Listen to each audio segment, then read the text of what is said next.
हालांकि 2 दिन पहले डॉक्टर टंडन पूरी तरह ठीक हो गए, कोरोना से रिकवर हो गए।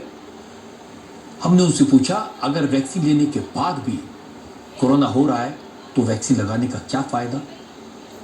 इस पर डॉक्टर टंडन ने जो कहा वो ध्यान से सुनिए, क्योंकि इससे वैक्सीन को लेकर बहुत सारा कंफ्यूजन दूर हो जाएगा। कोवैक्सीन की जो हम वैक्सीन लगवाते हैं या कोविशील्ड की लगवाएं, कोई भी वैक्सीन लगाएं, तो जो एस्ट्राजेनेका की जो वेबसाइट है उस पर उनका ये कहना है कि उन्होंने जो फेज़ 3 ट्रायल्स करे थे, उन फेज़ 3 ट्रायल्स में उन्होंने ये पाया कि जितने भी वॉलंटियर्स थे उन सबको जो प्रोटेक्शन मिला, उनको भले ही कुछ परसेंटेज को कोविड हुआ, लेकिन उन्होंने ये पाया कि उन 2000 वॉलंटियर्स जो थे उसमें से किसी को भी सीवियर कोविड नहीं हुआ और किसी की भी डेथ नहीं हुई।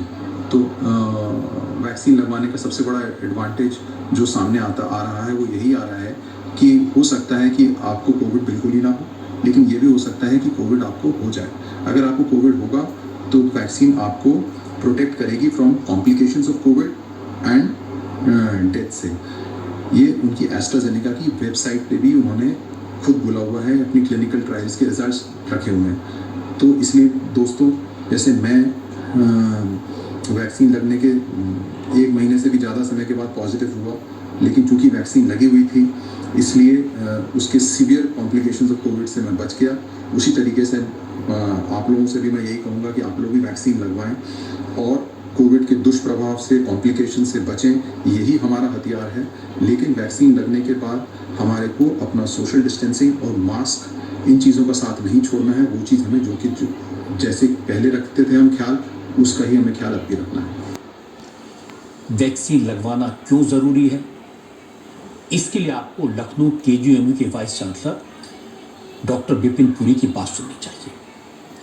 डॉक्टर पुरी ने फरवरी में कोरोना वैक्सीन की पहली डोज ली, 25 मार्च को दूसरी डोज ली, लेकिन दूसरी डोज लगने के कुछ दिन बाद कोरोना पॉजिटिव हो गए। डॉक्टर विपिन पुरी ने कहा आमतौर पर डॉक्टर्स के साथ ऐसा हो सकता है क्योंकि डॉक्टर्स लगातार कोरोना के मरीजों के संपर्क में रहते हैं, ज़्यादा संपर्क में रहते हैं, उनके आसपास वायरल लोड होता है। लेकिन कोरोना के खतरे से वैक्सीन ही बचाती है। अगर वैक्सीन न लगी होती तो दोबारा कोरोना का मुकाबला आसानी से नहीं कर पाते, जान को खतरा हो जाता।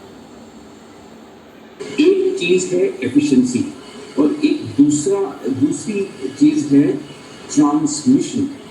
ये वैक्सीन आपको एफिशिएंसी देती है अगेंस्ट द इन्फेक्शन, कि आपकी इन्फेक्शन जो हो कंट्रोल इन्फेक्शन होगी, बिकॉज आपकी जो क्षमता है एंटीबॉडीज बनाने की क्षमता है वो बढ़ जाती है एंड आप फाइट कर सकते हैं इन्फेक्शन को। बट जो ट्रांसमिशन ऑफ वायरस है वो नहीं रुकता। तो तभी बार बार सबको यही बात बताई जा रही है कि अगर आप वैक्सीन ले ही लें, जब तक आप कोविड अप्रोप्रिएट बिहेवियर को इस्तेमाल नहीं करेंगे, ये ट्रांसमिशन ऑफ वायरस आपको तभी भी हो सकता है अगर आप दो शॉट्स वैक्सीन के लिए भी लेते हैं और ट्रांसमिशन को कम करने के लिए मास्क पहनते हैं और अपने appropriate behaviour, Covid appropriate behaviour जो बोला जा रहा है, आई थिंक अगर उसकी अगर हम अप्रोप्रिएटनेस को देखें तो आई थिंक ये जंग हम जीत सकते हैं। अगर आप वैक्सीन लगाते हैं तो जो अगर आपको कल इन्फेक्शन अगर हो भी जाए तो इन्फेक्शन की सीवियरिटी इतनी नहीं होती एंड इस में कोई शक नहीं है। एंड ये हमारी साइंस बताती है कि अगर आपका एंटीबॉडी लेवल अगर कुछ भी है, आपकी फाइटिंग कैपेबिलिटी और इन्फेक्शन के लिए बहुत बढ़ जाएगी। अब ये बात तो बिल्कुल साफ है कि वैक्सीन ज़रूरी है। क्यों ज़रूरी है, इससे डरने की कोई ज़रूरत नहीं है। पहली बात तो अगर